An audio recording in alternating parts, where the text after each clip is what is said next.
So అసలు మీకు ideas ఎలా పడతాయి అసలు? ఫస్ట్ ఆఫ్ ఆల్ ఎనీ రైటర్కి నైట్ మేర్ ఏంటంటే ఒక బ్లాంక్ పేజ్ని చూడటం. అవును. So how do you get ideas to fill that particular blank page? Ideas come out of pure boredom man. Okay. ఎందుకంటే ఇంజనీరింగ్ క్లాస్లో కూర్చున్నప్పుడు ఆ లెక్చర్స్ అర్థం కాక ఇట్లాంటి ఐడియాస్ వస్తాయి. Otherwise I don't see any other form. I think if we're easily bored we come up with some great ideas. Okay. And I think at least నాకైతే the best ideas come when I'm travelling. చిన్నప్పటి నుంచి I use to travel in the train with mum. So చెన్నైకి వెళ్ళేటప్పుడల్లా window seat ఉండేది. ఆ window seat దగ్గర కూర్చొని ear phones వేసుకొని ఏదో ఒక ఐడియా రాయడము, something other painting or drawing. అది మెల్లిమెల్లిగా అది it change to short films. దాని తర్వాత ఇప్పుడు ఫీచర్ ఫిల్మ్ ఐడియాస్ అట్లా. సో ఇప్పుడు కూడా actually I was just thinking about it recently. The more busy I'm getting, the lesser ideas I'm getting. Okay. Okay. So I think I have to get myself extremely bored to start writing better ideas. So how to achieve that boredom then? I don't know. I think engineering చదివితే వస్తుందేమో, లేకుంటే medicine చదివితే వస్తుందేమో. మీకు ఇష్టం లేని subject ఏమైనా చదివితే మేబీ. సో మీరు రాసుకున్న ఫస్ట్ ఐడియా ఏంటి? చాలా దరిద్రంగా ఉంటుంది అన్నీ ఫస్ట్. అయితే అది నేను జనరల్గా బయట కూడా పెట్టలేదు actually. Okay. But I think journey అని ఒక షార్ట్ ఫిల్మ్ చేశాను కదా, we're just talking about it. So I think అదొకటి one of the first ideas అని అనుకోవచ్చు. ఇంకోటి మా మదర్ వచ్చేసి పోయమ్స్ రాసేవారు అనమాట. So I use to be inspired by them initially. So ఆ పోయమ్స్ చదివి దాంతో మా ఫ్రెండ్స్ అట్లనే ఖాళీగా ఉండేది అనమాట. అందరం ఒక బ్యాచ్ ఖాళీగా ఉంటే ఒక వీడియో కెమెరా పెట్టుకొని వాళ్ళతో ఏదో చెత్త షాట్లు అవన్నీ తీసుకొని ఎడిట్ చేసి వీళ్ళకే చూపించుకొని కాలర్ ఎగరేసుకునేది. సో ఐ థింక్ అక్కడి నుంచి పుట్టుకొచ్చిందని అనుకుంటున్నాను. I think that was my first idea, translating my mother's poem into a short film.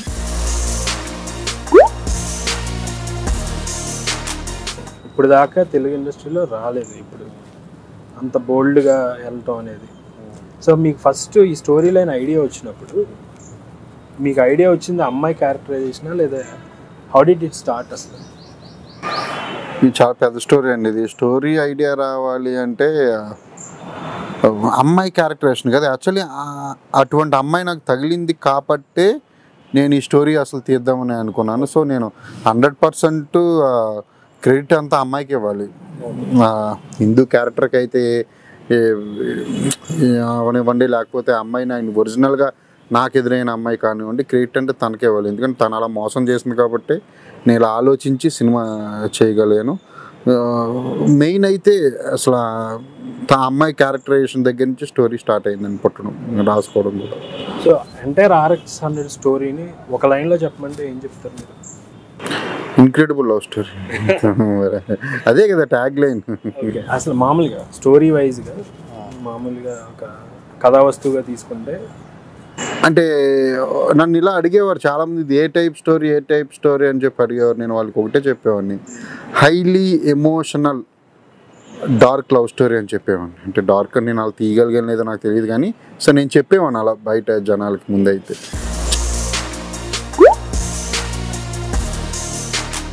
Life అండి, అంటే like life is you can only find the ideas from life. So maybe I'm looking at it closely, like I observe things and life నుంచే వస్తాయి mostly. So నేను అదే అంటాను, అంటే like what I believe is the stories that come from life are original. I mean, automatically chala you get a high while watching that kind of films. But the stories that come from other films, if you get inspired from some other film and write it, so automatically teliyakunda you will try to match that film anamata. So but the story comes from real life, so automatically అందుకే నేను even ఆగ్ కానీ దీనికి కానీ based on true life events అని చెప్పేసింది. So it was taken from some real life incidents. So automatically జగన్నాటకం మీద అంటారు కదా, లైక్ బ్రతికే జగన్నాటకం.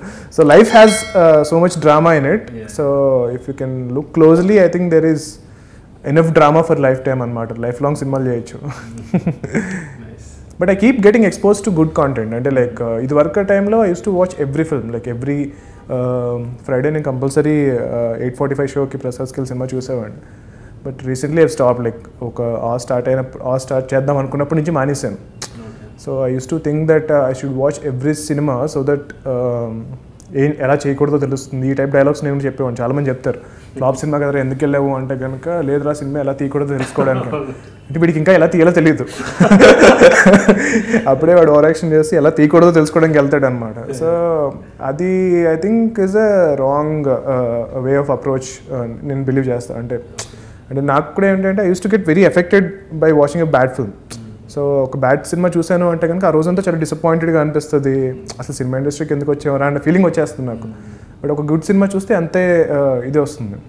బట్ అంటే ఇంకా నా వాచ్ లిస్ట్లోనే 500 ఫిల్మ్స్ ఉన్నాయి ఇంకా చూడాల్సినవి గుడ్ సినిమా అనమాట. సో అన్ని మంచి సినిమాలు పెట్టుకుని why should I go and watch a bad film? So and I believe you should stop watching bad cinema. అంటే వెన్ యూ నో సినిమా బాగాలేదురా అన్న తర్వాత there's no point watching the film unless you are working with that actor anamata. So if you are working with that actor, obligation wise ఒకసారి వెళ్ళి చూడాల్సి వస్తుంది. But అది లేకపోతే కనుక avoid it. there is so much good content and you should get exposed to good content, so automatically your ideas will also be good. So మనం bad content expose అవుతూ ఉన్నాము అంటే కనుక సమ్వేర్ అది ఇది ఆడుతుంది కదా మనం కూడా ఇలా రాసేద్దాం అన్న రాంగ్ డైరెక్షన్లోకి వెళ్ళిపోతారు.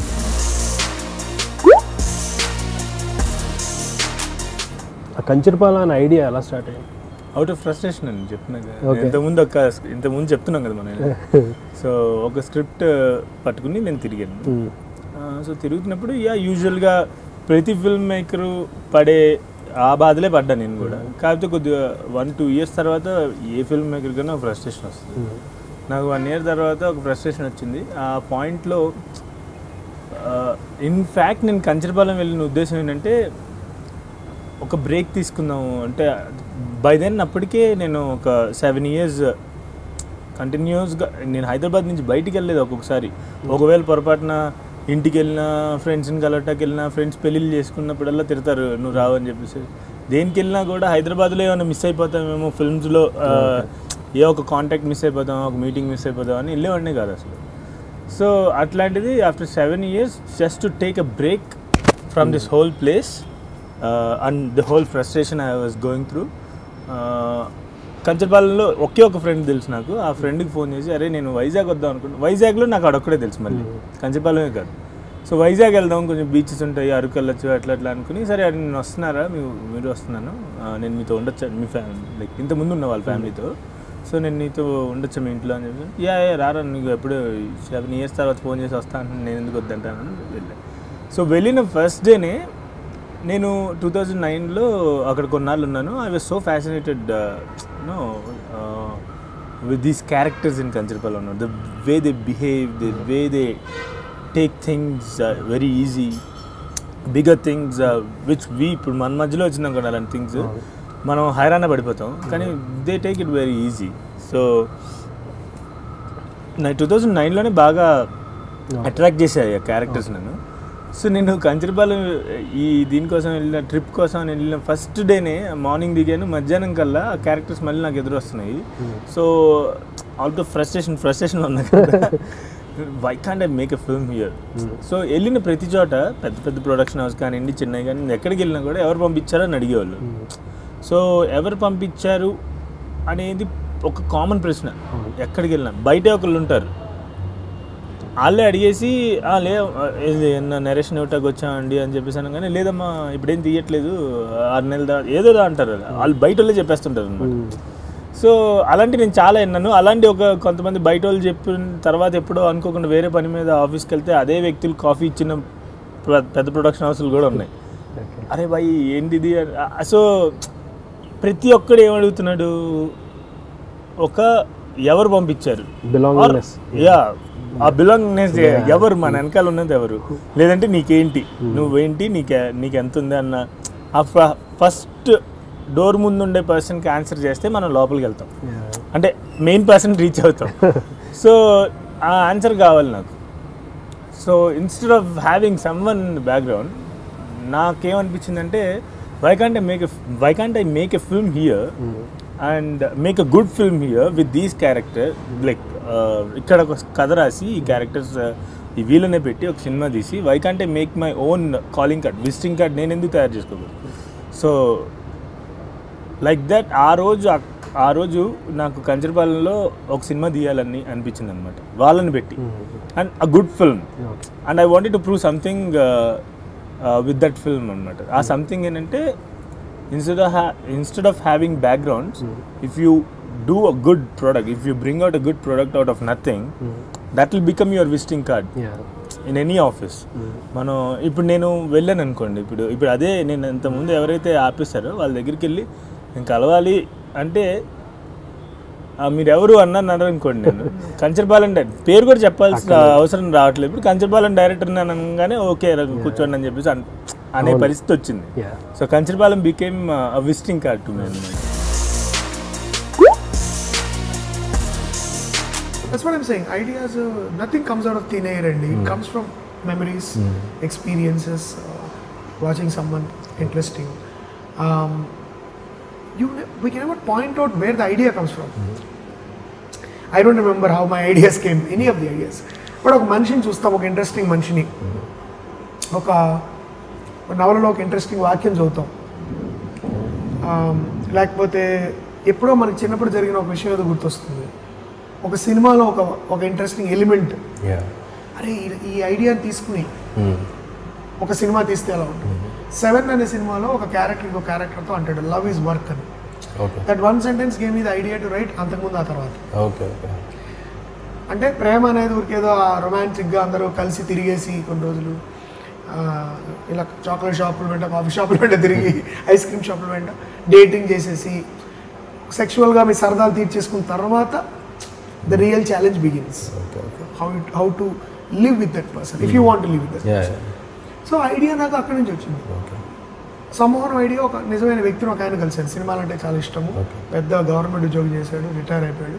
He wants to pursue now at the age of 58.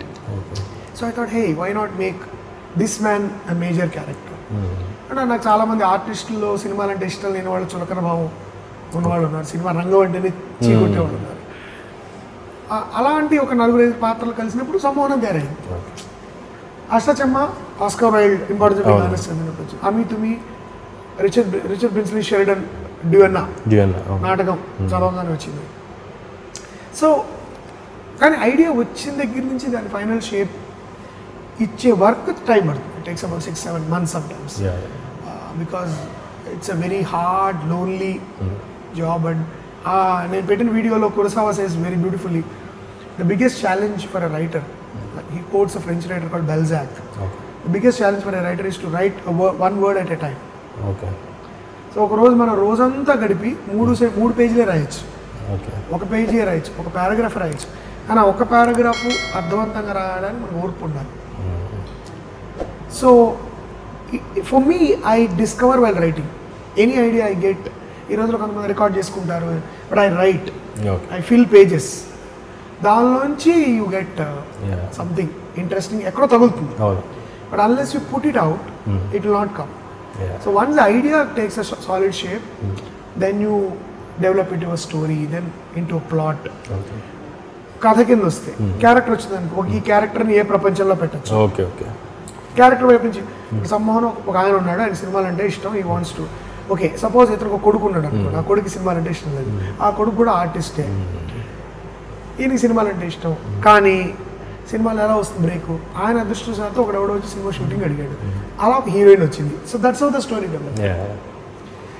So ఒకప్పుడు కథలోంచి ఒక ఐడియాలోంచి కథ, కథలోంచి ప్లాట్, ప్లాట్లోంచి క్యారెక్టర్స్, ఒకప్పుడు క్యారెక్టర్లోంచి కథ, క్యారెక్టర్లోంచి ఐడియా, ఐడియాలోంచి కథ, కథలోంచి plot. So it can happen any which వే.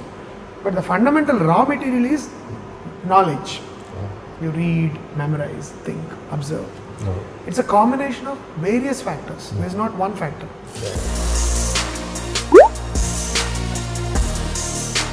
అంటే ఐడియాస్ ఇలా వస్తాయి అని నా దగ్గర అంటే పర్టికులర్గా ఇదేం లేదు. It might be something you read in a newspaper, or like ఇప్పుడు ఏదో సిగ్నల్ దగ్గర వెళ్తున్నారు, అక్కడ ఏదో ఇన్సిడెంట్ చూశారు, దాని నుంచి ఒక థాట్ రావచ్చు.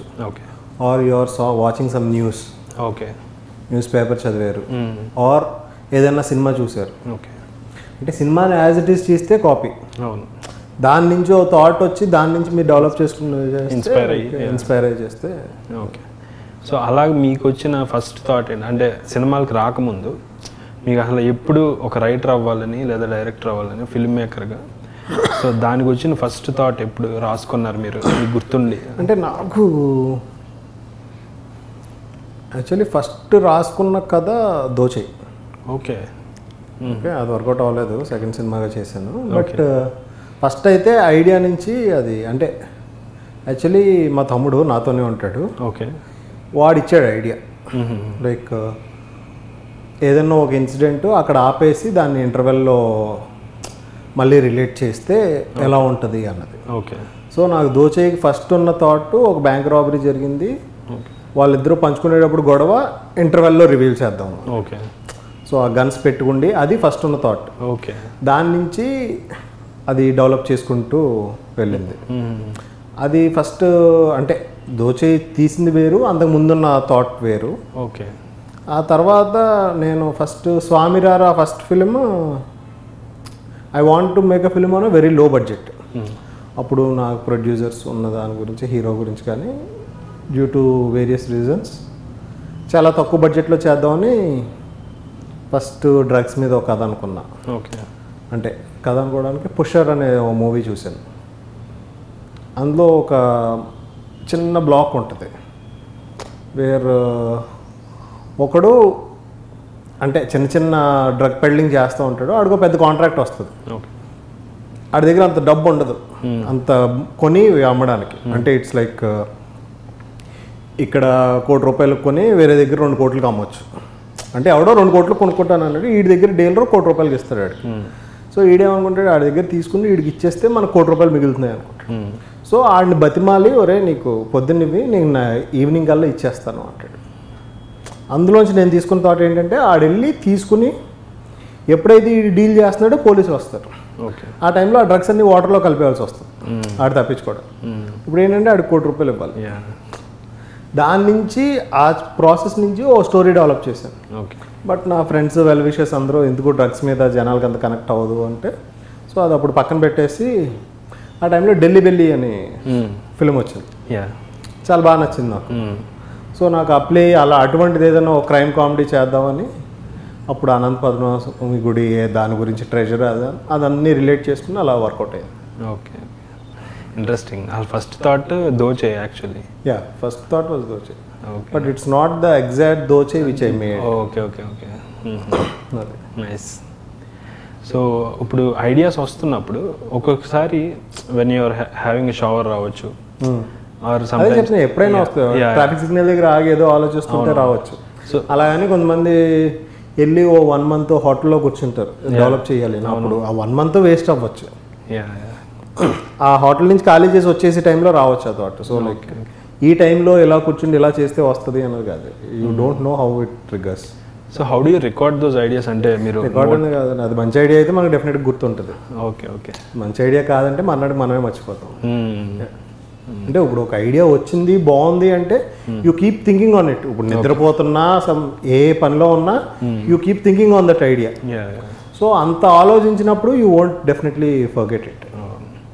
So if the idea has the potential, it only leads you to the actually making of the అప్పటి నుంచి డెవలప్ చేస్తారు. You discuss with your friends or your department or assistants or your co writers. అది అంటే నాకు నా friends చాలామంది ఉన్నారు, అంటే they are also directors.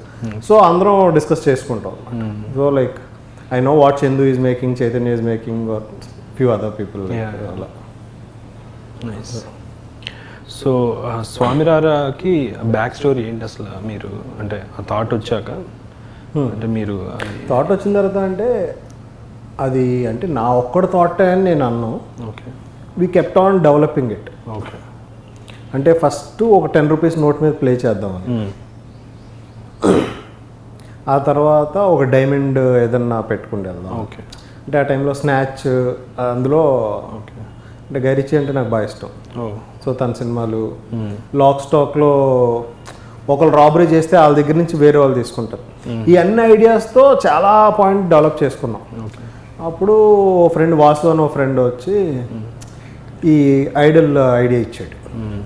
So ఇదేదో బాగుంది అందరికీ కనెక్ట్ అవుతుంది అని అప్పుడు ఐడల్తో ప్లే చేద్దాము అన్నది. సో ఐడియల్ ఎక్కడి నుంచి వచ్చింది అంటే ఆ టైంలో మనకి అనంతపద్మం, సూర్యుడి, ట్రెజర్ ఇదంతా ఫేమస్ ఉండేది. సో అక్కడి నుంచి తీసుకొచ్చింది ఒకటి. ఓకే. సో అక్కడి నుంచి అలా స్లోగా డెవలప్ చేసుకుంటూ వెళ్ళి, అంటే నాకు హీరోకి హీరోయిన్కి సంబంధం ఉండకూడదు దాంతో, అది వీళ్ళ దగ్గరికి ఒక టైంకి రావాలి అన్నది నా ముందు basic idea. Okay okay. Just like Delhi Belly అనుకోండి. ఢిల్లీ బెల్లిలో ఆ డైమెన్షన్కి సంబంధం ఉండదు, అవునవును, బట్ అనుకోకుండా వస్తాయి కదా. సో అటువంటిది దాంట్లో ఏదన్నా డెవలప్ చేసి, సో వీళ్ళ దగ్గర పనిచేసేవాడు ఒకటి దెబ్బేసి, సో అలా డెవలప్ చేసుకుంటూ వెళ్ళాం అనమాట. సో అంటే అందరూ నా తమ్ముడు అవనివ్వండి, నా అసిస్టెంట్స్ అవనివ్వండి, వీళ్ళందరూ ఇన్పుట్స్ ఇవన్నీ ఒక్కొక్కడు ఒక ఇన్పుట్ ఇచ్చేవాడు అలా. So your brother is also in to film making? నాతో పాటే ఉంటాడు. Like okay okay. He's part of everything, writing కానీ ప్రొడక్షన్ కానీ? Part of everything. ఓకే. ఆడికి ఇంట్రెస్ట్ ఉన్నది చేస్తాడు. So like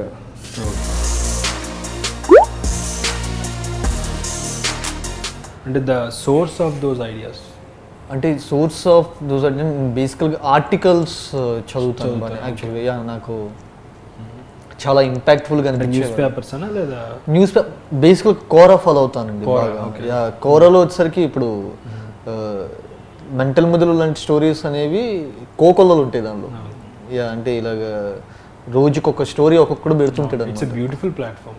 yeah, beautiful platform. అంటే ఇది మోర్ లైక్ అప్వర్డ్స్ డౌన్వర్డ్స్ ఇవన్నీ కాకపోయినా వాళ్ళ రియల్ ఎక్స్పీరియన్సెస్ కంటే ఇంకేముంది.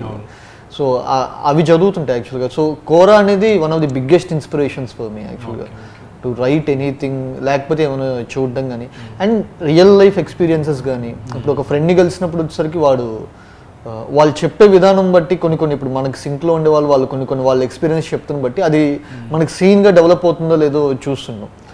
ఒక ప్రాబ్లం ఏంటంటే ఇప్పుడు దీనిలో ఉండటం వల్ల ఎవడు మాట్లాడినా మనకి సినిమాటిక్గానే కనిపిస్తుంది. అరే ఇది మనకి పనికి వస్తుందా, అరే ఈ డైలాగ్ మనకి పనికి వస్తుందా, అరే ఈ సీన్ మనకి పనికి వస్తుంది.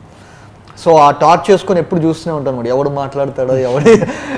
సో అక్కడి నుంచి దొబ్బేద్దాం, ఇక్కడి నుంచి దొబ్బేద్దాం. బయట రియల్ లైఫ్ ఎక్స్పీరియన్స్ గురించి చెప్తున్నా. So that will be there. కొన్ని సొసైటీలో నుంచి కొన్ని బాగా డిస్టర్బ్ చేసిన మన లోపల ఉన్న ఒక యాంగ్విష్ ఉంటుంది, ఏదో ఒకటి గట్టిగా మాట్లాడాలి, చెప్పాలి అని చెప్పి. సో అలాంటి వాటి నుంచి. I'm also a big fan of Quora. అవునా? Okay, super. I also read it often, very often. Okay okay okay. Beautiful platform అది యాక్చువల్గా.